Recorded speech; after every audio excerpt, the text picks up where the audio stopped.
Bonjour la famille, bienvenue sur Stories with Madesi. Abonnez-vous et laissez-nous un j'aime, cela signifie beaucoup pour nous. Partagez également cette vidéo avec vos amis et vos proches, et activez les notifications pour ne manquer aucune de nos futures vidéos. Merci de le faire. Installez-vous confortablement et détendez-vous pendant que nous plongeons dans l'histoire. La chambre sentait faiblement la lavande et les médicaments. Rita Benson était assise silencieusement au chevet de son père, sa petite main serrant fermement les doigts fragiles de Bruce Benson. Sa respiration était superficielle mais rythmique, ses yeux autrefois vifs désormais ternis par la maladie. « Approche-toi, ma petite étoile », chuchota Teil, la voix craquant comme des feuilles sèches. Rita se pencha, les larmes brûlant au fond de sa gorge. « Promets-moi, Rita », poursuivit Bruce, « que quoi qu'il arrive, tu resteras forte.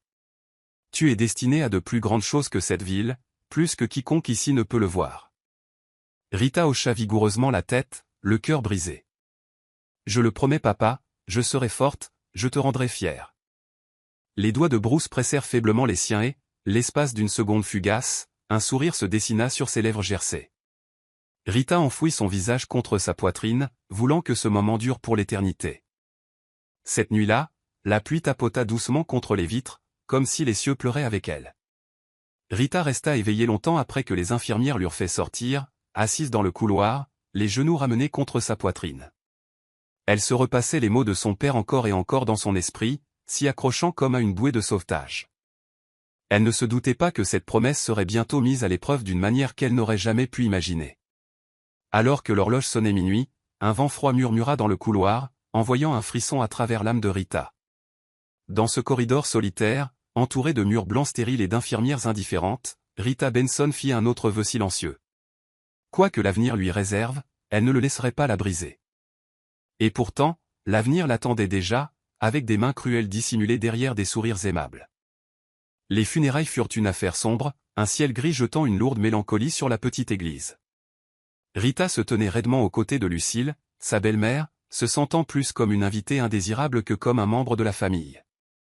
Au moment où la dernière poignée de terre fut jetée sur la tombe de Bruce Benson, Lucille tamponna de fausses larmes avec un mouchoir en soie, jetant des coups d'œil alentour pour s'assurer que les voisins remarquaient sa comédie. À la minute où le dernier invité partit, le visage de Lucille durcit comme de la pierre. « Tu m'appelleras, madame, dorénavant », dit-elle froidement, les yeux brillants de pouvoir. Rita cligna des yeux, confuse. « Madame ? Mais, nous sommes de la famille. » Lucille gloussa sombrement. « De la famille ? Ton père est mort, ma fille. Tu n'es rien pour moi qu'un fardeau. » Dans les semaines qui suivirent, la maison autrefois chaleureuse se transforma en une prison froide. Lucille vendit les effets personnels de Bruce, prétendant qu'ils étaient trop douloureux à garder. La chambre de Rita fut dépouillée, les bijoux de sa défunte mère confisqués sous prétexte de les mettre en lieu sûr. Les repas devinrent plus petits, les corvées plus lourdes. La maison qui résonnait autrefois de rire ne résonnait plus que de silence et de tension. Rita se surprenait souvent à chuchoter dans son oreiller la nuit, « Je serai forte, papa, je serai forte », alors que les larmes trempaient ses draps. Pourtant, peu importe ses efforts, les murs de la maison que Bruce avait bâtie se refermaient sur elle, étouffant la vie de chaque rêve qu'elle avait osé entretenir. Les jours devinrent plus lourds, chacun enfonçant Rita plus profondément dans une vie qu'elle n'avait pas choisie. Un matin, elle se réveilla pour trouver sa lettre d'admission à l'université déchirée net sur le comptoir de la cuisine. Des études supérieures. Se moqua Lucille lorsque Rita la confronta, la voix dégoulinante de mépris. Tu penses que le monde se soucie de tes rêves stupides ? Il est temps que tu apprennes ta place. Les lèvres de Rita tremblèrent alors qu'elle essayait de parler, mais le regard perçant de Lucille la fit taire. Ses manuels scolaires disparurent un à un, ses certificats scolaires furent brûlés dans le jardin sous couvert d'un grand ménage de printemps. Chaque fois que Rita la suppliait, la réponse de Lucille était la même, un sourire pincé et les mots « Sois reconnaissante que je garde un toit au-dessus de ta tête ». Rita sentit ses rêves se désintégrer comme des cendres entre ses mains, et chaque fibre de son être hurlait contre la cage dans laquelle on la forçait à entrer. Ce n'était pas seulement son éducation que Lucille lui arrachait, c'était sa dignité, sa voix, son identité même. Il était interdit à Rita de quitter la maison sans permission. Forcée de servir le thé quand les amis de Lucille venaient, exhibée comme une servante non rémunérée plutôt que comme la fille de l'homme qui avait construit les murs même à l'intérieur desquels elle riait. Assise seule sur les marches froides en pierre un soir, Rita serrait la seule chose qui lui restait, un carnet usé où elle écrivait autrefois ses rêves. Elle traça l'encre décolorée avec des doigts tremblants, les larmes brouillant les mots, architecte, voyageuse, chef d'entreprise. Un par un, Lucille les avait tous éteints. Alors que les étoiles clignotaient silencieusement au-dessus d'elle, Rita chuchota dans l'obscurité, « Je ne serai pas enterrée ici. » Mais au creux de son estomac, une peur sourde la rongeait. Sans personne pour la défendre, comment une fille brisée pourrait-elle jamais échapper à un monde qu'il avait déjà oublié? Des semaines passèrent avant que Lucille ne convoque Rita dans le salon où elle était assise, posée comme une reine. Dans sa main manucurée se trouvait un billet d'avion tout neuf. « Tu as de la chance, » dit Lucille d'une voix douce. « Je t'ai trouvé du travail à l'étranger. Une famille riche a besoin d'une domestique. Imagine ça, gagner ta vie en dollars. » Le cœur de Rita s'effondra. « Domestique » répéta-t-elle en écho, la voix à peine un murmure. « Mais tu avais dit que tu m'aiderais pour l'école. » Le rire de Lucille trancha l'air comme une lame. « L'école, c'est pour les filles qui ont un père. Tu n'es qu'une bouche à nourrir. C'est ton avenir, Rita.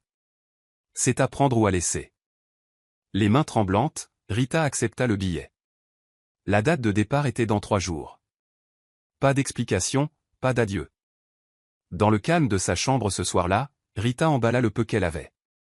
2 robes, un pull qui s'effilochait et une petite photo de son père qu'elle cacha à l'intérieur de son journal intime. Elle fixa son reflet dans le miroir fêlé, cherchant la fille intrépide en qui son père croyait autrefois. Peut-être que ce ne sera pas si terrible, se chuchota-t-elle, forçant un sourire fragile. Mais au fond, elle savait que les promesses de Lucille étaient creuses. Lorsque le taxi arriva pour l'emmener à l'aéroport, Lucille ne fit même pas un pas dehors pour lui dire au revoir. Rita pressa son front contre la vitre froide alors que la maison rétrécissait derrière elle. Au creux de son estomac, un cri silencieux commença à monter, non seulement de peur, mais d'une trahison si profonde qu'elle lui écorchait l'âme. L'aéroport bourdonnait de vie, des gens s'étreignaient, riaient, criaient, leurs adieux chargés d'amour et de promesses. Rita se tenait à l'écart de tout cela, une silhouette solitaire serrant un sac de sport abîmé, son billet froissé dans sa main moite. Sa gorge se serra en regardant les autres familles, des pères serrant leurs filles, des mères brossant les cheveux de leurs enfants. Elle se déplaça maladroitement, souhaitant que quelqu'un, n'importe qui, l'appelle par son nom et lui dise que c'était une terrible erreur. Mais personne ne vint. Elle était totalement, tragiquement seule. Lorsque le haut-parleur annonça son vol, une douleur vive lui transperça la poitrine. « Peut-être que si je reste juste ici, » pensa-t-elle. « Peut-être si je m'enfuis. » Mais l'image écrasante du sourire froid de Lucille la paralysa. Assise dans l'avion près du hublot, la ville rétrécissant sous elle, Rita sortit la petite photo de son père. Son pouce caressa son visage souriant, sa vision brouillée par les larmes. « Je survivrai, papa » chuchota-t-elle férocement, voulant que ces mots soient vrais. « Même si le monde entier m'oublie, je survivrai. » L'avion fit une secousse vers le haut, les moteurs rugissant comme une bête l'emportant loin de tout ce qu'elle avait jamais connu. Elle essuya ses joues avec sa manche et se força à ne pas regarder en arrière. Quelque part dans le ciel froid et vaste, Rita Benson scella son cœur, non pas parce qu'elle le voulait, mais parce qu'elle n'avait pas d'autre choix. Quoi qu'il l'attende de l'autre côté de l'océan, elle devrait l'affronter seule. Le soleil sombrait déjà derrière un voile de nuages gris lorsque Rita descendit de la navette, le corps endolori par le long voyage. Elle serra son sac plus fort en s'approchant des hautes grilles en fer de la maison où on l'avait envoyée. Elle semblait grandiose de l'extérieur, avec des pelouses étendues et une fontaine qui projetait de l'eau cristalline dans les airs. Mais au moment où la lourde porte en bois s'ouvrit en grinçant, une froideur l'envahit. Une petite femme aux lèvres pincées et aux yeux gris durs la toisa avec dédain.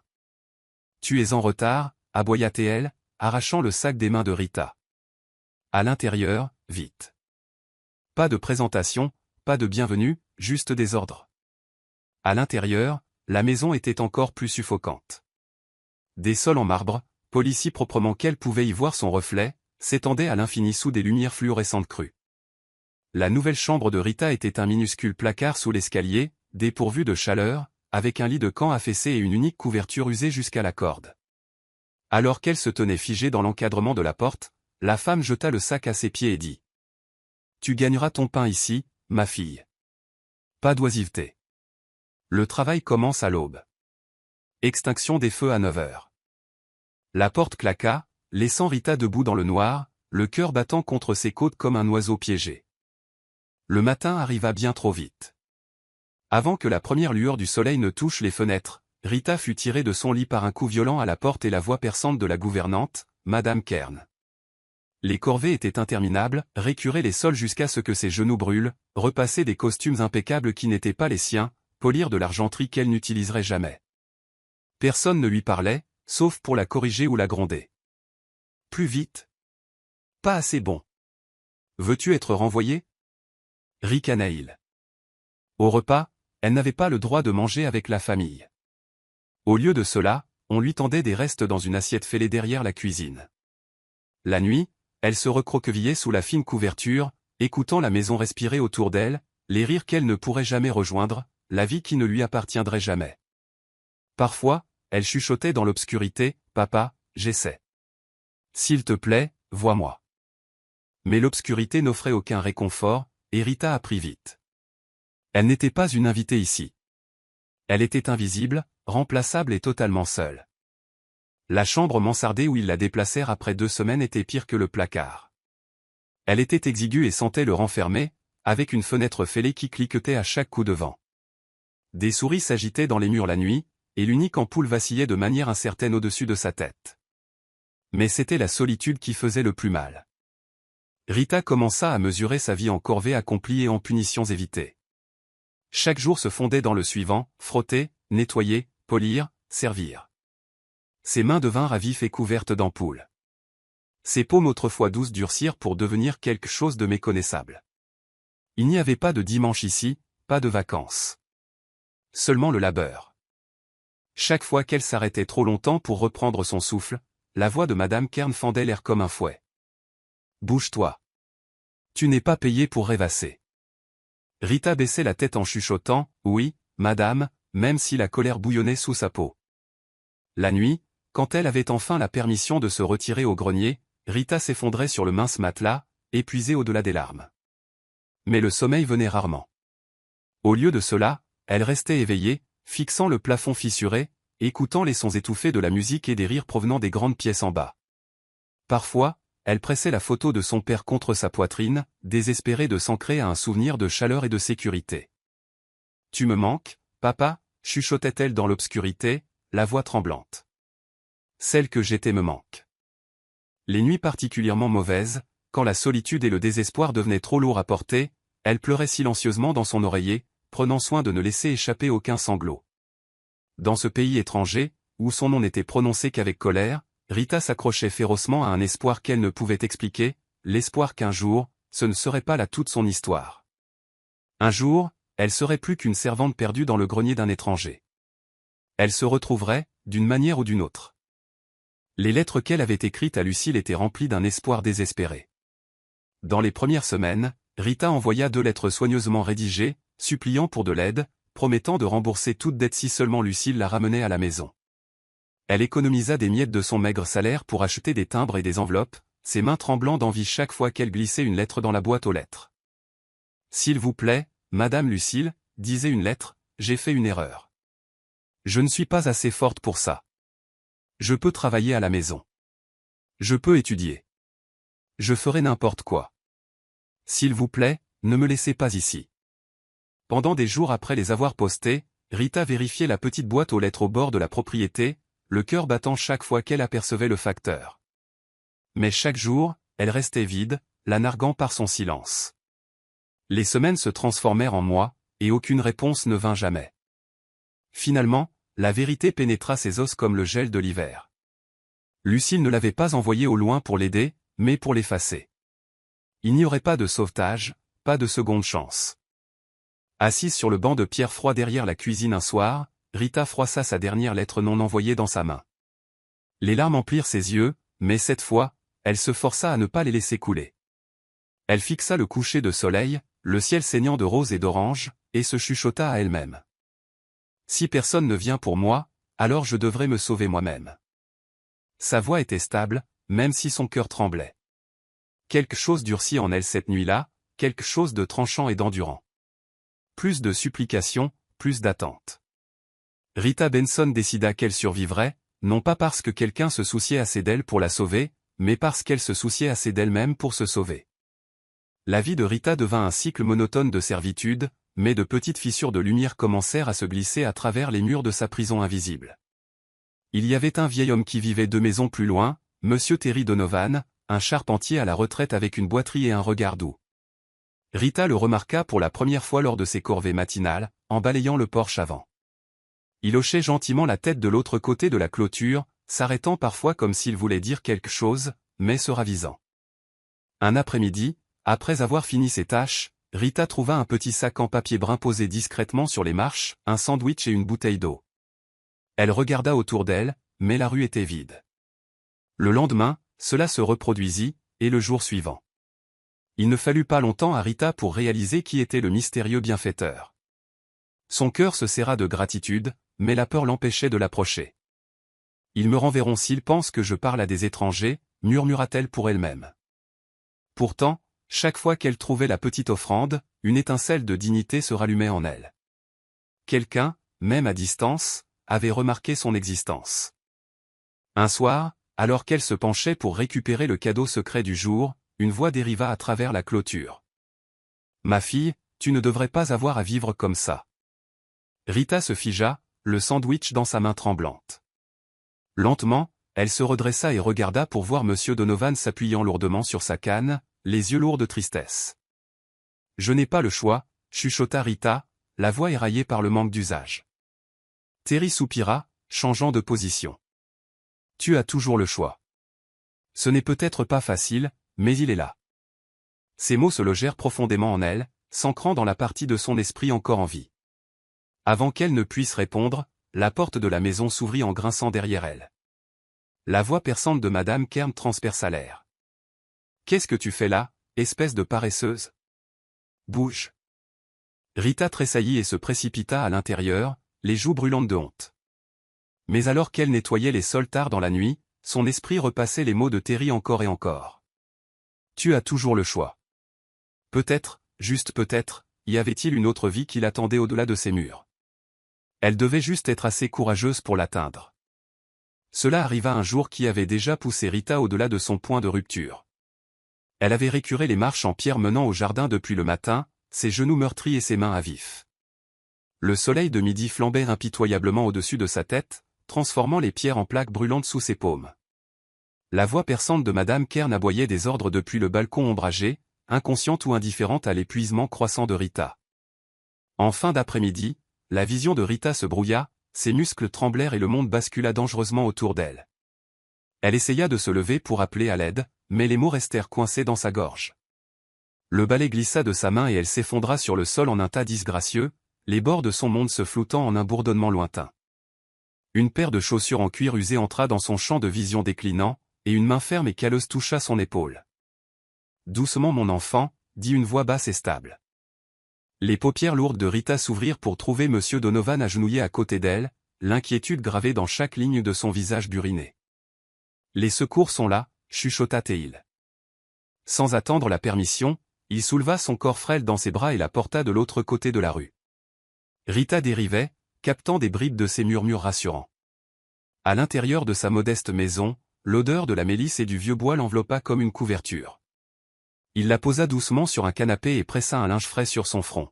« Tu es en sécurité maintenant », dit-il doucement. « Quand elle réussit à croasser, ils vont me punir », son expression durcit.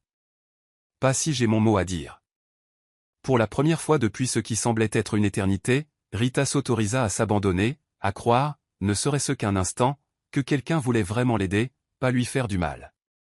C'était la première véritable fissure dans le mur qu'elle avait construit autour de son cœur, et cette fois, elle ne s'enfuit pas. Le petit salon, avec ses meubles dépareillés et sa faible odeur de cannelle, ressemblait plus à un foyer que tout ce que Rita avait connu depuis des années. Elle se réveilla pour se trouver bordée sous une épaisse couverture en laine, un bol de soupe chaude l'attendant sur la table d'appoint. Monsieur Donovan était assis à proximité dans un vieux fauteuil à bascule, feuilletant un roman abîmé, mais levant les yeux immédiatement dès qu'il l'entendit bouger. « Tu es réveillé », dit-il avec un petit sourire soulagé. Rita lutta pour s'asseoir, grimaçant à cause de la douleur qui semblait habiter chaque partie de son corps. « Pourquoi m'aidez-vous » chuchota-t-elle, la voix remplie d'un mélange de gratitude et d'incrédulité. Terry ferma le livre et se pencha en avant, l'expression sérieuse. Parce qu'une fois, un homme bon m'a aidé quand j'étais perdu. Il est juste que je passe le relais. Pendant un moment, Rita ne sut pas quoi dire. Les larmes s'accumulèrent dans ses yeux, brouillant la bonté simple et magnifique devant elle. Elle baissa la tête et chuchota « Merci ». Alors que la soirée s'approfondissait, Rita commença enfin à parler, les mots se déversant d'elle comme un barrage rompu. Elle parla de son père, de la trahison de Lucille, des promesses creuses qu'il avait menées ici. Terry écouta sans interrompre, hochant la tête occasionnellement, les yeux sombres de chagrin. « Tu en as trop porté, mon enfant », dit-il quand elle se tut enfin. Personne ne devrait porter un tel poids seul. Il tendit la main, posant une main douce sur ses doigts tremblants. « Reste ici ce soir. Repose-toi. Demain, nous verrons ce qu'on fait. Ensemble. » Une nouvelle vague d'émotions s'écrasa sur Rita alors qu'elle réalisait qu'elle n'était plus seule. Pour la première fois depuis des années, quelqu'un se tenait à ses côtés, non pas pour l'utiliser, non pas pour la contrôler, mais pour la relever. Alors que Terry baissait les lumières et s'éloignait pour la laisser dormir, Rita ferma les yeux, chuchotant une prière silencieuse. Peut-être, juste peut-être, les ténèbres commençaient à se dissiper. Le soleil du matin filtra doucement à travers les rideaux de dentelle, projetant des motifs doux sur le plancher en bois alors que Rita était assise à la table de la cuisine, les mains enroulées autour d'une tasse de thé fumante. Monsieur Donovan s'activait dans la petite cuisine, fredonnant un vieil air, sortant du pain et de la confiture avec une aisance qui semblait presque étrangère à Rita après des années de commandement rigide. « Il te faut un plan, pas juste du repos, » dit-il, s'installant en face d'elle avec un air sérieux. « Tu ne peux pas rester caché pour toujours. » Rita se mordit la lèvre, l'esprit lourd de doute. « Mais je n'ai pas de papier, pas d'argent. Je ne sais même pas par où commencer. » Terry se pencha en arrière, frottant son menton d'un air pensif. « Je possède quelques petites chambres à louer en ville. Ce n'est pas le grand luxe, mais c'est sûr. Tu peux en prendre un. Nous réglerons le reste en chemin. » La gentillesse de son offre la stupéfia. « Mais je ne peux pas vous rembourser, » murmura-t-elle. Ses yeux se plissèrent au coin alors qu'il souriait.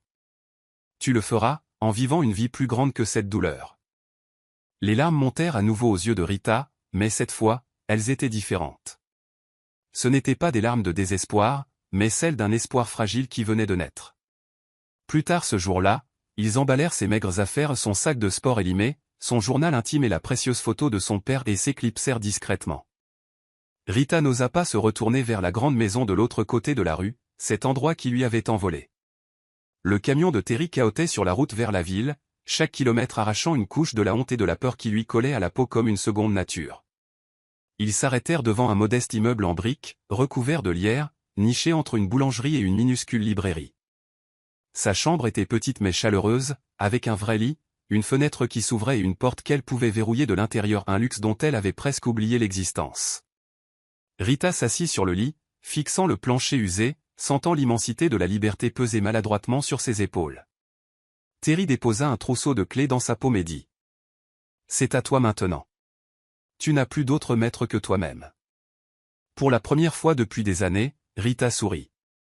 Un petit sourire timide, à la fois terrifiant et exaltant.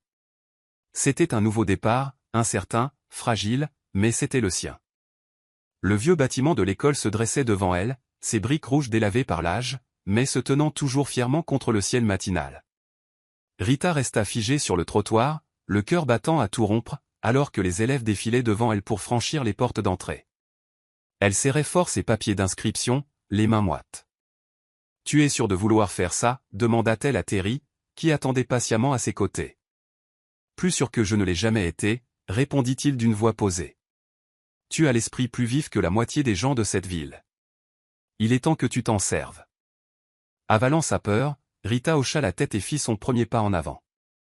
À l'intérieur, l'école bourdonnait d'énergie, les rires des étudiants, les salutations des professeurs, le claquement des livres et des casiers résonnant dans les larges couloirs. Rita gardait la tête basse, se sentant comme une usurpatrice parmi cette jeunesse aux yeux brillants. Elle était plus âgée que la plupart d'entre eux de quelques années, et ses vêtements usés ne l'aidaient pas à se fondre dans la masse.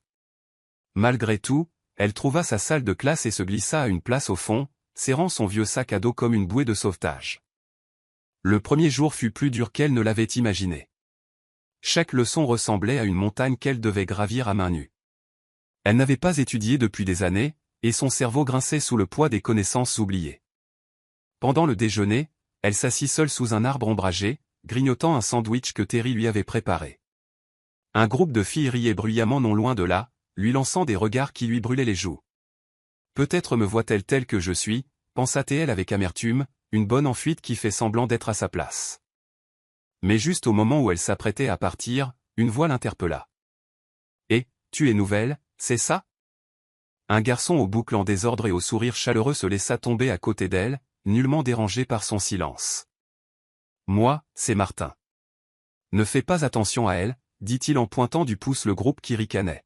« Elle pense que respirer le même air qu'elles est un privilège. » Pour la première fois de la journée, Rita laissa échapper un petit rire surpris. Peut-être que l'école ne serait pas si impossible après tout. Peut-être, juste peut-être, y avait-il une place pour elle ici aussi. Les mois qui suivirent testèrent chaque once de force que Rita possédait. Chaque jour était une bataille contre l'épuisement, le doute et les souvenirs obsédants de son passé. Elle se levait avant l'aube, travaillait le soir en nettoyant de petits bureaux pour payer ses manuels, et casait ses révisions dans le moindre moment libre. Bien des nuits, elle s'endormait le visage pressé contre ses notes, pour se réveiller au lever du soleil et recommencer. Il y eut des moments où elle voulut abandonner, où les murs de sa petite chambre semblaient se refermer sur elle, lui chuchotant qu'elle n'avait pas sa place dans cette nouvelle vie qu'elle essayait de construire. Mais chaque fois que la peur devenait trop forte, Rita sortait la photo de son père et la pressait contre son cœur. « Tu as promis d'être forte », se rappelait-elle. Et cette promesse brûlait plus fort que n'importe quelle peur. À chaque examen réussi, à chaque dissertation rendue, elle récupérait un morceau d'elle-même que Lucille avait essayé de détruire. Un soir, après un examen particulièrement éprouvant, Terry l'attendait devant les grilles de l'école avec 2 tasses de café fumant. Il lui en tendit une avec un sourire fier. « J'ai entendu dire que tu avais assuré, » dit-il, le torse bombé comme si c'était lui qui avait passé l'examen. Rita rit en prenant la tasse à 2 mains. « J'y ai survécu de justesse, » plaisanta-t-elle. Ils marchèrent dans un silence confortable le long du trottoir, l'air vif de l'automne transformant leur souffle en brume. « Tu sais, » dit Terry pensivement, « certains feux naissent du confort, d'autres naissent en survivant aux tempêtes. » Il la regarda du coin de l'œil. « Toi, Rita Benson, tu es un feu né de la tempête, et rien ne pourra t'éteindre. » Rita leva les yeux vers le ciel étoilé, sentant quelque chose de puissant s'agiter en elle. Elle ne faisait plus que survivre désormais, elle se battait, elle revendiquait, elle s'élevait. Elle n'était plus la fille abandonnée qu'on avait laissée s'effacer, elle se forgeait à nouveau, façonnée non par la cruauté qu'elle avait endurée, mais par le feu qu'elle portait en elle. Et elle n'avait pas encore fini. L'hiver laissa place à un printemps timide et tendre, et avec lui vinrent les doux frémissements de l'ambition au fond du cœur de Rita. Après une autre longue soirée penchée sur son bureau, elle regarda par sa petite fenêtre, observant les lumières de la ville scintiller comme des promesses lointaines. La pensée qui avait grandi silencieusement en elle pressait maintenant avec insistance contre son esprit. Et si je pouvais construire quelque chose qui m'appartienne ? Il ne suffisait plus de survivre, quelque chose en elle voulait créer, laisser une marque que personne ne pourrait effacer. Elle aborda Terry nerveusement le lendemain matin, se tordant les mains. « Je pensais » commença-t-elle en fixant le sol. « Peut-être que je pourrais lancer quelque chose de petit. Une entreprise de nettoyage. Je sais nettoyer mieux que la plupart des gens ne savent respirer. » Terry gloussa chaleureusement, les yeux brillants de fierté. « C'est la chose la plus intelligente que tu aies dite jusqu'ici, » déclara-t-il. « Tu n'as pas besoin de mendier une place à la table de qui que ce soit. Construis la tienne. » Le cœur de Rita se gonfla à ces mots, et pour la première fois depuis longtemps, elle s'autorisa à croire qu'elle méritait plus que des miettes. Ils passèrent les semaines suivantes à planifier le soir après ses cours. Terry l'aida à ébaucher un modèle d'entreprise sur un carnet abîmé, avec une liste de clients potentiels et de forfaits de service. Rita se jeta dans les recherches, visitant les bureaux locaux pendant ses pauses déjeuner pour déposer des prospectus imprimés à la main, utilisant ses maigres économies pour imprimer des cartes de visite. Chaque porte à laquelle elle frappait ressemblait à une autre montagne à gravir, mais elle s'accrochait à la conviction grandissante qu'elle pouvait sculpter un nouvel avenir de ses propres mains. Certains jours n'apportaient que des refus polis, ou pire, une indifférence méprisante. Mais Rita s'accrochait à la sagesse tranquille de Terry. « Sème tes graines, Ma fille, lui dit-il en lui tendant un sandwich par un après-midi pluvieux alors qu'elle était assise, découragée, sur les marches. La récolte ne vient pas le jour où l'on sème. Elle vient parce que tu as continué à semer quand la terre semblait stérile. À chaque nom qu'elle recevait, la résolution de Rita se durcissait. Elle ne faisait plus que nettoyer des sols, elle posait les briques d'une nouvelle vie.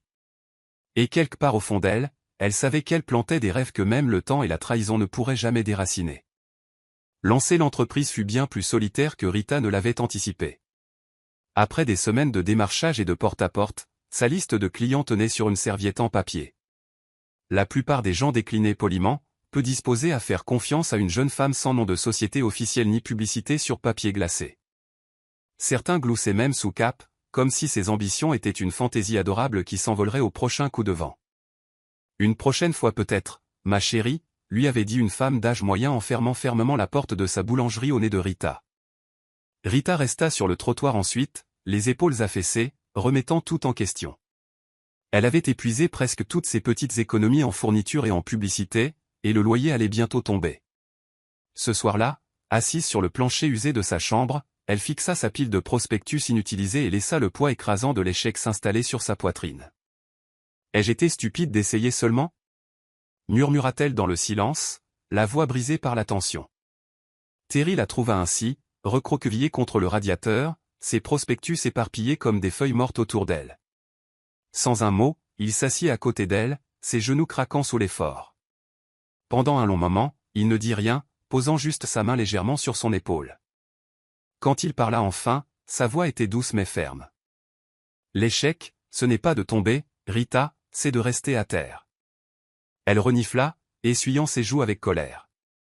Je suis fatiguée d'être celle qui doit toujours se battre, confessa-t-elle avec amertume.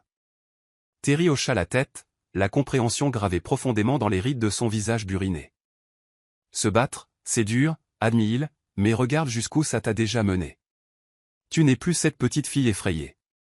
Tu es une femme qui construit quelque chose à partir de cendres. Ces mots ravivèrent une étincelle de force dans son cœur meurtri.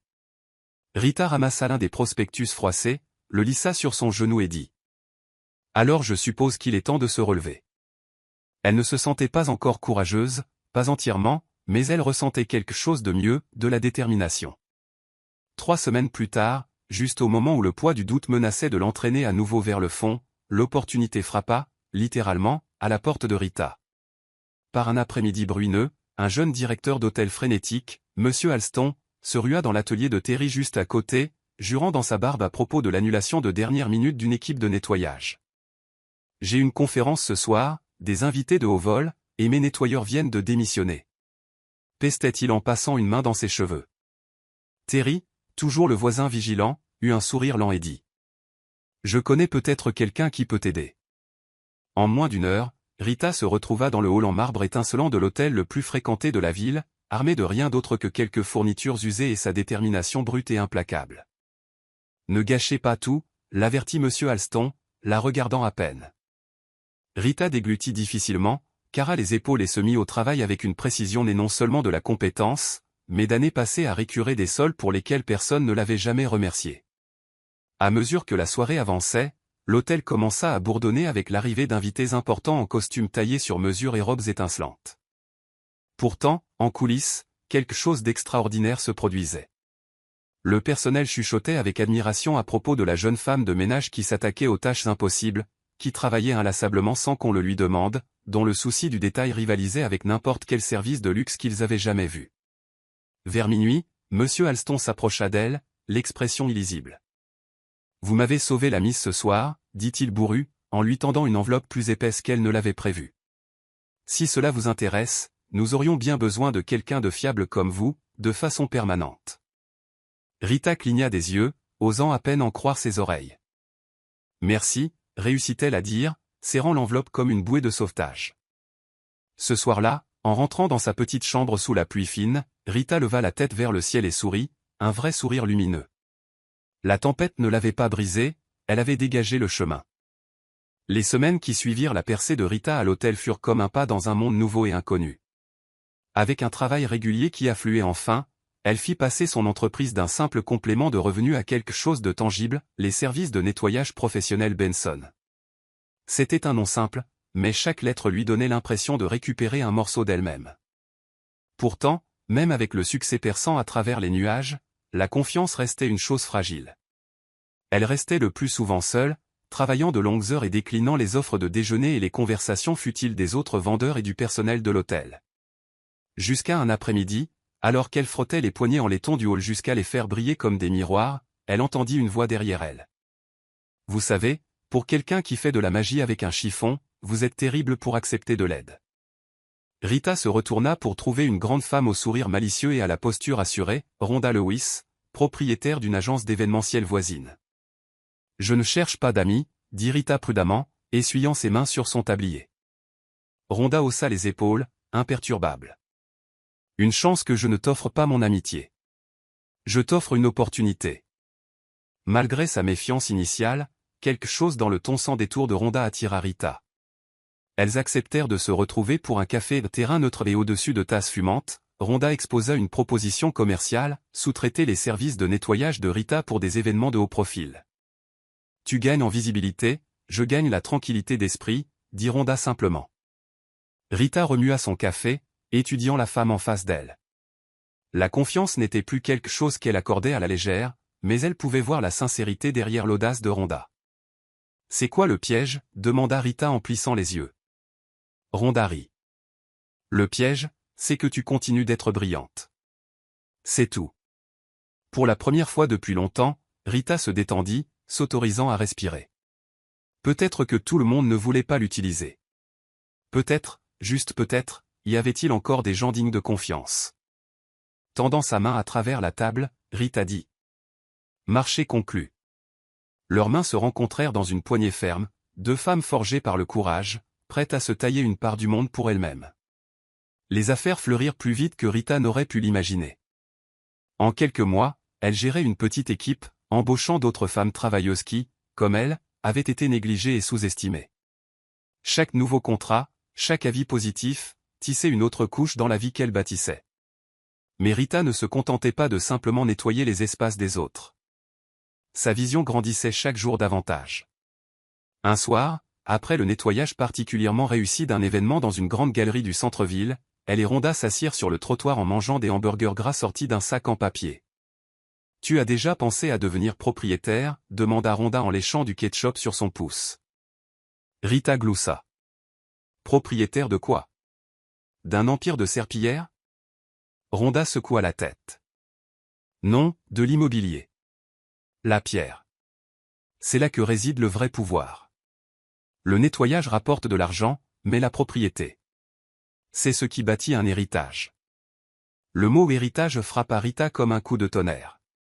Cette nuit-là, allongée éveillée sous la douce lueur des lumières de la ville filtrant à travers sa fenêtre, elle osa laisser son esprit vagabonder sur des chemins interdits.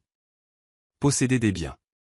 Avoir des adresses à son nom au lieu d'être une fille invisible balayant les sols de quelqu'un d'autre. Elle pensa à son ancienne rue, les trottoirs en miettes, les porches affaissés, les voisins aux yeux plissés. L'endroit qui lui avait été volé le jour où Lucille l'avait expédié sans une once de pitié. Et si je pouvais revenir, pensa-t-elle, le cœur battant. Et si je pouvais posséder tout ça? Pas par vengeance, mais pour récupérer ce qu'on lui avait arraché des mains.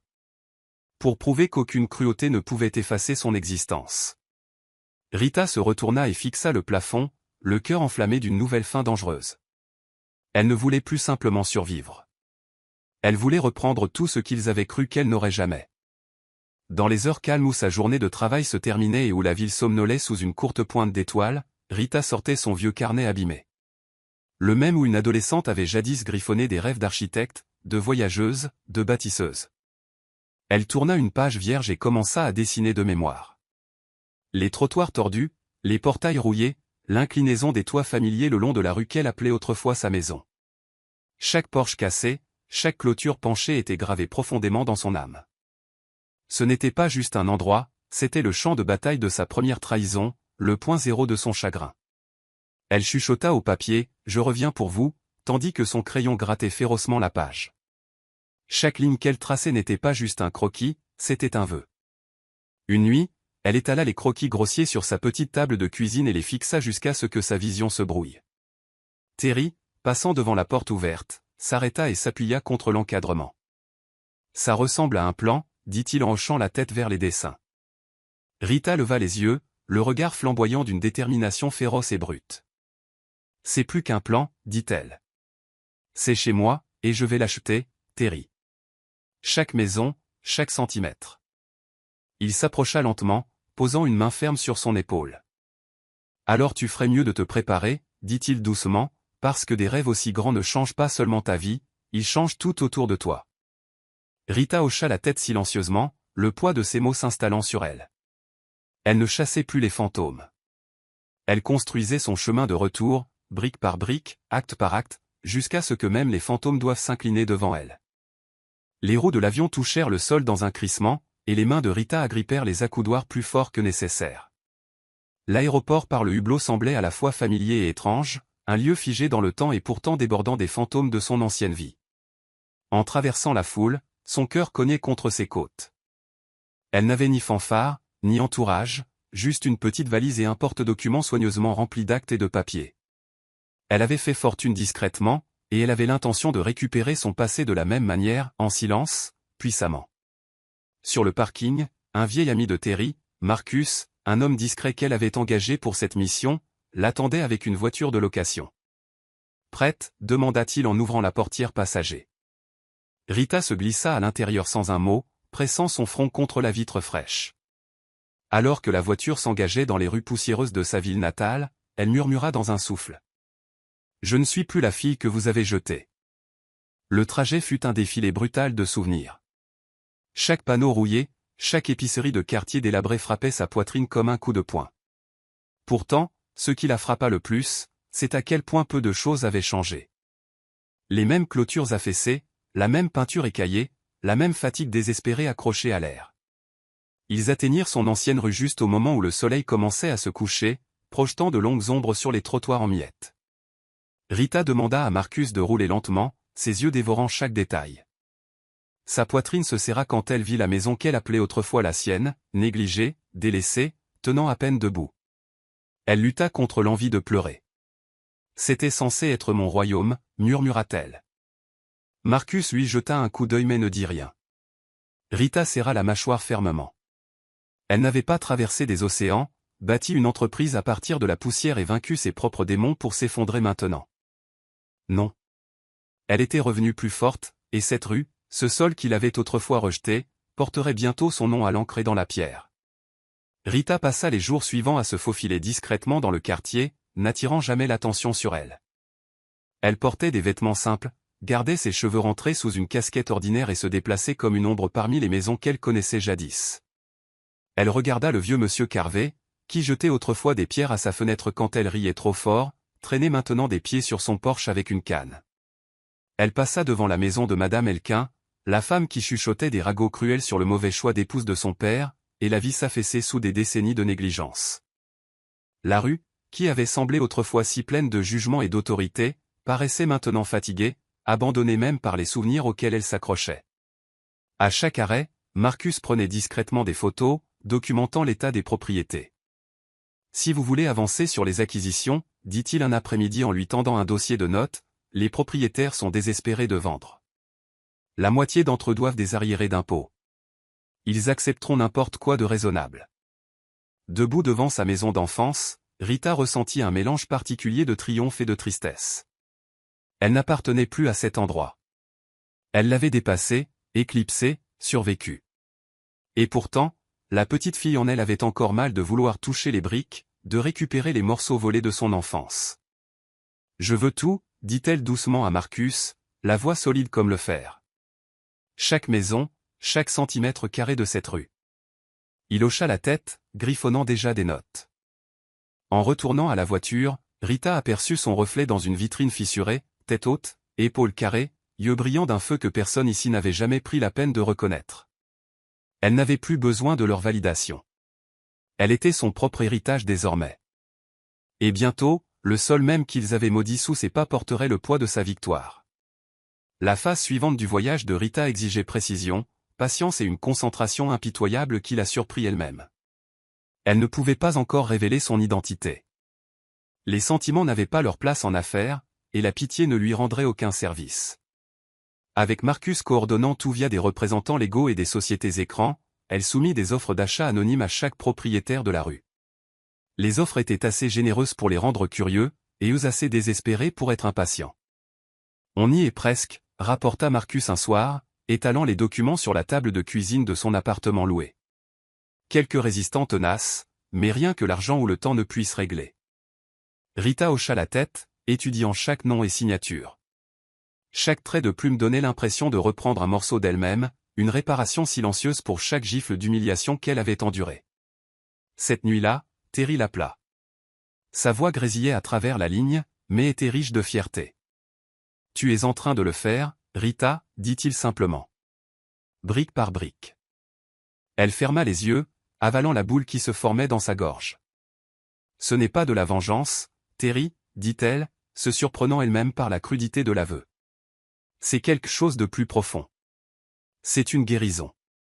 À l'autre bout, Terry gloussa. Quoi que ce soit, c'est à toi, ma fille. À toi et à personne d'autre. Après avoir raccroché, Rita s'assit seule près de la fenêtre, regardant la ville qu'elle avait fuie autrefois. Elle pensa à toutes les nuits passées à rêver d'évasion, de sauvetage, de quelqu'un qui la tirerait des décombres. Et maintenant, elle était là, non pas sauvée, non pas secourue, mais relevée. Par ses propres mains, son propre combat, son propre feu. Et la rue qu'il avait jadis regardée partir avec une indifférence cruelle allait bientôt s'agenouiller à ses pieds. Un testament non pas de sa douleur, mais de sa victoire. Marcher dans le quartier après avoir finalisé le dernier lot d'accords d'achat était comme entrer dans un vieux miroir brisé, familier mais déformé par le temps. Rita gardait son chapeau baissé, son cœur battant lourdement derrière ses côtes alors qu'elle passait devant des gens qu'elle connaissait autrefois. Il y avait Madame Dawson arrosant son triste jardin flétri, la même femme qui chuchotait à propos de cette pauvre fille Benson chaque dimanche après l'église. Monsieur Léonard, le fils du boucher qui lui faisait des croche-pieds dans la cour de l'école, était maintenant assis, voûté, dans une épicerie de quartier vendant des piles bon marché et des bonbons rassis. Personne ne la reconnut. Pour eux, elle n'était qu'une étrangère de plus qui passait. C'était presque risible à quel point il l'avait fait se sentir invisible à l'époque, et à quel point ils étaient totalement aveugles à sa présence maintenant. Elle les regardait, non pas avec amertume, mais avec une sorte de détachement douloureux, comme si elle observait un chapitre d'un livre qu'elle avait fini de lire depuis longtemps. Alors qu'elle était assise sur un banc en face de son ancienne école primaire, regardant les enfants se déverser dans la cour de récréation, Marcus la rejoignit d'un pas tranquille.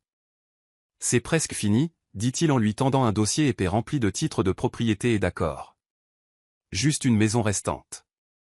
Rita n'eut pas besoin de demander laquelle. Elle pouvait la sentir comme un fil électrique sous sa peau, la maison qu'elle avait autrefois appelée la sienne.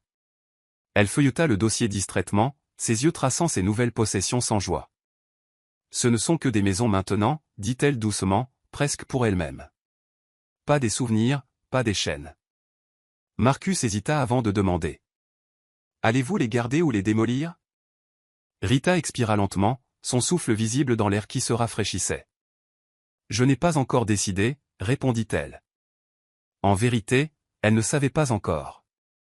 Une partie d'elle voulait démolir chaque rappel de la cruauté qu'elle avait affrontée. Une autre partie, plus silencieuse et plus douloureuse, se demandait si les transformer ne serait pas le véritable triomphe. Rita ferma le dossier et le coinça sous son bras. Quoi qu'il en soit, cette rue ne lui ferait plus jamais de mal. La pièce finale du puzzle se révéla un après-midi couvert lorsque Marcus revint, le visage inhabituellement solennel. « Vous devez voir ça vous-même, dit-il. » Rita le suivit en silence jusqu'à la maison usée par les intempéries au bout de la rue, celle qu'elle avait évitée dans son esprit même en planifiant sa conquête. Elle semblait plus petite maintenant, voûtée et misérable comme un chien abandonné sous la pluie. Ils s'approchèrent doucement, et à travers le carreau cassé de la fenêtre, Rita vit une silhouette voûtée sur une chaise branlante près de la cheminée. Lucille, sa belle-mère. La femme qui portait jadis de belles robes et marchait avec une arrogance hautaine semblait maintenant presque méconnaissable. Ses cheveux étaient en désordre, son corps maigre et fragile. Elle serrait un châle effiloché autour de ses épaules, le regard lointain et vide. Marcus se tourna vers Rita. Elle est en retard sur le loyer, n'a plus de famille. Elle est seule. Sa voix était soigneusement neutre. Rita resta figée, les émotions s'entrechoquant violemment en elle. Pitié, rage, tristesse, triomphe, peur. C'était un cruel coup du sort que la femme qui l'avait jeté comme une ordure soit maintenant assise dans une maison que Rita possédait, impuissante et oubliée. C'est elle qui a acheté la rue, demanda Rita calmement. Marcus secoua la tête. Pas encore. Rita observa Lucille un long moment, les souvenirs éclatant comme des éclairs dans son esprit. Les portes verrouillées, les ordres criés, la boîte aux lettres vide. Elle pouvait sentir les vieilles blessures se tendre sur son cœur. Organiser une rencontre, dit finalement Rita, la voix ferme. Face à face, plus de cachette, il est temps. Elle tourna les talons, refusant de laisser le poids du passé l'entraîner à nouveau vers le fond. Cette fois, Rita serait celle qui aurait le contrôle, non pas avec cruauté, mais avec la vérité. Et Lucille verrait enfin ce qu'elle avait créé et ce qu'elle avait si gravement sous-estimé. La rencontre fut organisée dans le petit centre communautaire en ruine au bout de la rue. Rita choisit l'endroit intentionnellement, terrain neutre, dépouillé de confort et de prétention. Elle s'assit à la table en métal, les mains croisées proprement devant elle alors que la porte grinçait en s'ouvrant. Lucille entra en traînant les pieds, ses chaussures usées frottant contre le sol. Pendant un moment, elle ne reconnut pas la femme posée et confiante qui l'attendait. Puis la réalisation se fit lentement, douloureusement sur son visage buriné. « Rita » croassa Lucille, la voix brisée par l'incrédulité. Rita ne dit rien, faisant simplement un geste vers la chaise en face d'elle. Lucille s'assit lourdement, fixant Rita comme si elle voyait un fantôme. « Tu es vivante » murmura-t-elle. « Tu es là. » « Vous semblez surprise » dit Rita d'un ton égal, la voix froide mais pas cruelle. « Pensiez-vous que je disparaîtrais pour toujours » Lucille ouvrit la bouche, puis la referma, clairement incertaine de la réponse à donner. Rita fit glisser une seule feuille de papier sur la table. C'était une copie des nouveaux actes de propriété, la rue entière légalement transférée à Benson Holdings, une société détenue uniquement par Rita Benson. La main de Lucille trembla en la ramassant. « Tu as tout acheté » râla-t-elle. Rita se pencha en avant, le regard perçant et inflexible. « Je n'ai pas juste acheté, j'ai repris. Chaque maison, chaque centimètre de terrain sous lequel vous avez essayé de m'enterrer. » Les yeux de Lucille se remplirent de larmes, mais Rita ne ressentit aucune satisfaction devant son effondrement. Ce n'était plus une question de vengeance. C'était fermer une porte qui était restée ouverte bien trop longtemps. « Je suis revenu » dit Rita doucement en se levant. « Pas pour vous, pour moi. » Elle se tourna et sortit dans l'air frais du soir, le son des sanglots silencieux de Lucille la suivant comme un écho lointain et faiblissant. La rue dehors s'étendait devant elle, non plus comme un lieu de douleur, mais comme une victoire. Rita sourit pour elle-même, sentant le poids de son passé se détacher enfin de ses épaules. 2 jours après la confrontation avec Lucille, Rita retrouva Terry dans un petit dîner niché dans un coin oublié de la ville. Les banquettes étaient en cuir craquelé, le café tiède, mais rien de tout cela n'importait. Terry se glissa sur le siège en face d'elle, ses mains serrant une épaisse enveloppe usée. Rita fronça les sourcils, sentant la gravité du moment. « Qu'est-ce que c'est » demanda-t-elle, fixant le paquet abîmé comme s'il pouvait lui brûler les doigts. Terry le poussa vers elle sans un mot. « Il est temps que tu connaisses toute l'histoire » dit-il. Rita hésita avant de l'ouvrir, révélant une liasse de vieux documents juridiques, le testament original de son père, Bruce. Alors qu'elle feuilletait les pages, son cœur commença à s'emballer. D'une écriture soignée et bouclée, Bruce avait tout laissé. Tout à elle. La maison, le terrain, les commerces qu'il possédait autrefois. Cela avait toujours été à elle. Lucille avait tissé un mensonge, une toile qu'il avait envoyée au loin, volant des années qui ne pourraient jamais être rendues. Les larmes brouillèrent la vue de Rita, et elle pressa sa main contre sa bouche pour arrêter le sanglot qui montait dans sa gorge. Elle m'a dit qu'il ne restait rien, réussit-elle à dire d'une voix étranglée. Les yeux de Terry s'adoucirent. Lucille a raconté à tout le monde que tu t'étais enfui. Elle a dit que tu étais trop sauvage, trop égoïste pour rester. Sa voix était basse, chargée de colère. Je t'ai cherché, Rita. Je te jure que j'ai essayé. Mais elle a tout gardé caché. Rita fixa le papier jauni, ayant l'impression de toucher une vie qui aurait pu être. Une vie volée avant même d'avoir eu la chance de fleurir. Pourquoi me donnes-tu ça maintenant ? Murmura-t-elle.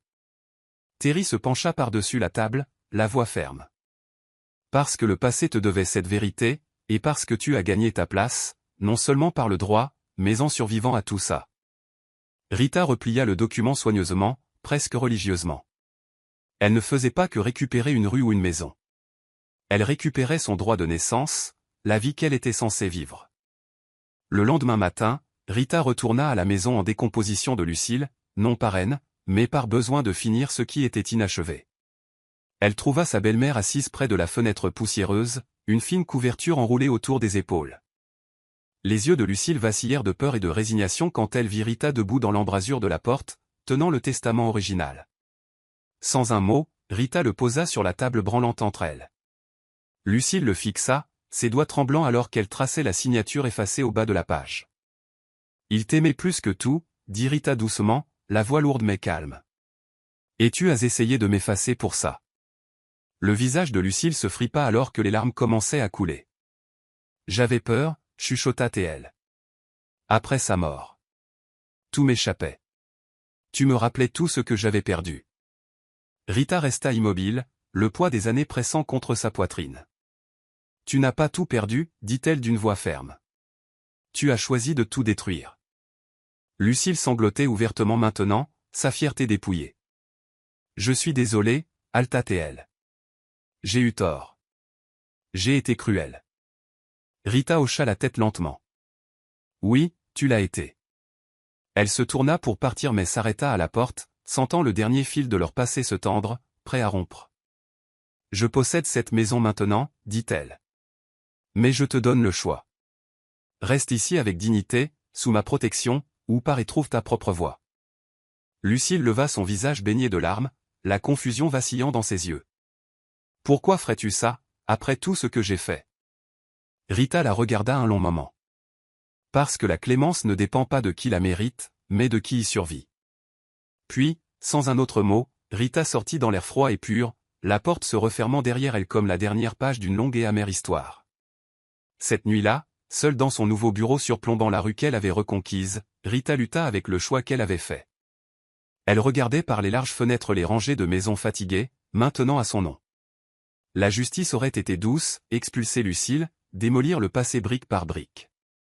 Mais la clémence était plus difficile. La clémence signifiait porter le souvenir sans le laisser l'empoisonner.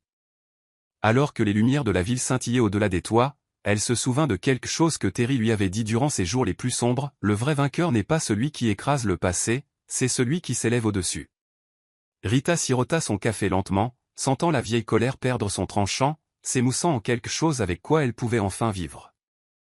Le lendemain matin, elle envoya Marcus avec un message simple pour Lucille. Elle pouvait rester dans la maison sans payer de loyer, sous des conditions strictes, pas de propriété, pas de tromperie. Juste de la dignité. Ce n'était pas un pardon. Ce n'était pas un oubli. C'était Rita choisissant d'être plus grande que les cicatrices qu'il avait autrefois saignées à blanc. Quand Marcus revint plus tard ce jour-là, il dit simplement. Elle a pleuré. Rita hocha la tête, ne se faisant pas confiance pour parler. Elle retourna à son bureau et commença à dessiner de nouveaux plans pour la rue. Rénovation, nouvelle maison, jardin communautaire. Ce ne serait plus un monument à sa douleur, mais un phare pour ceux qui avaient été brisés et osé reconstruire. Alors qu'elle esquissait des plans dans la soirée, Rita sentit le nœud serré dans sa poitrine se desserrer. Elle n'était plus piégée dans son passé. Elle l'avait transformé, et s'était transformée elle-même, avec des mains qui n'avaient autrefois eu le droit que de récurer des sols. Le soleil se couchait dans un flamboiement d'or et de cramoisi alors que Rita se tenait au milieu de la rue qu'elle possédait désormais, la brise fraîche tirant sur l'ourlet de sa veste. Autour d'elle, des ouvriers s'activaient déjà, réparant les trottoirs, repeignant les clôtures, plantant de jeunes arbres là où les mauvaises herbes avaient autrefois étouffé le sol. Le rire des enfants flottait depuis le pâté de maisons suivant, libre et sans fardeau. Elle inspira profondément, l'odeur de la peinture fraîche et des nouveaux départs remplissant ses poumons. Terry se tenait à côté d'elle, s'appuyant lourdement sur sa canne, mais souriant avec une satisfaction qui illuminait son visage buriné. « Tu l'as fait, ma fille, dit-il, la voix chargée d'émotion. Tu n'as pas juste survécu. Tu as bâti un empire sur les ruines qu'ils t'ont laissées. » Rita sourit, le poids de milliards s'envolant de ses épaules. « Je pense. Je pense que papa aurait été fier, chuchota-t-elle. Terry hocha la tête, posant une main rugueuse sur la sienne. Il est plus que fier. Il sourit à chaque fois que tu le fais. Alors que le crépuscule s'épaississait en une nuit de velours doux, Rita regarda autour d'elle une dernière fois, le cœur plein d'une manière qu'elle n'avait jamais cru possible. Cette rue n'était plus le cimetière de son passé. C'était un testament vivant de tout ce qu'elle s'était battue pour récupérer. D'un pas assuré, elle avança, laissant des empreintes non pas de douleur, mais de triomphe. La fille qu'ils avaient jadis bannie était revenue non seulement en tant que survivante, mais comme la femme qui avait réécrit son propre destin. Fin. Verset biblique pour l'histoire, Genèse 50, 20, vous aviez médité de me faire du mal, Dieu l'a changé en bien, pour accomplir ce qui arrive aujourd'hui, pour sauver la vie à un peuple nombreux. Explication, tout comme les frères de Joseph avaient de mauvaises intentions à son égard, la trahison de Lucille était destinée à détruire Rita. Pourtant, grâce à son endurance, sa force et sa croissance, le voyage de Rita a transformé ce mal en quelque chose de triomphant, non seulement en se guérissant elle-même, mais en créant un avenir meilleur pour les autres autour d'elle. Morale de l'histoire, le passé peut essayer de vous briser, mais la véritable force réside dans l'utilisation de vos cicatrices comme tremplin. Le pardon n'efface pas ce qui a été fait. Il prouve que vous n'y êtes plus enchaîné. Ceux qui endurent s'élèvent, et ceux qui s'élèvent reconstruisent non seulement leur propre vie, mais aussi celle des autres. C'est la fin de l'histoire. Qu'avez-vous appris de ce récit? Dites-nous ce que vous en pensez dans la section commentaires. Mettez un pouce bleu et n'oubliez pas de vous abonner et d'activer la cloche des notifications pour être averti dès que nous sortirons nos prochaines vidéos. Aussi, partagez cette vidéo avec quelqu'un qui pourrait être intéressé.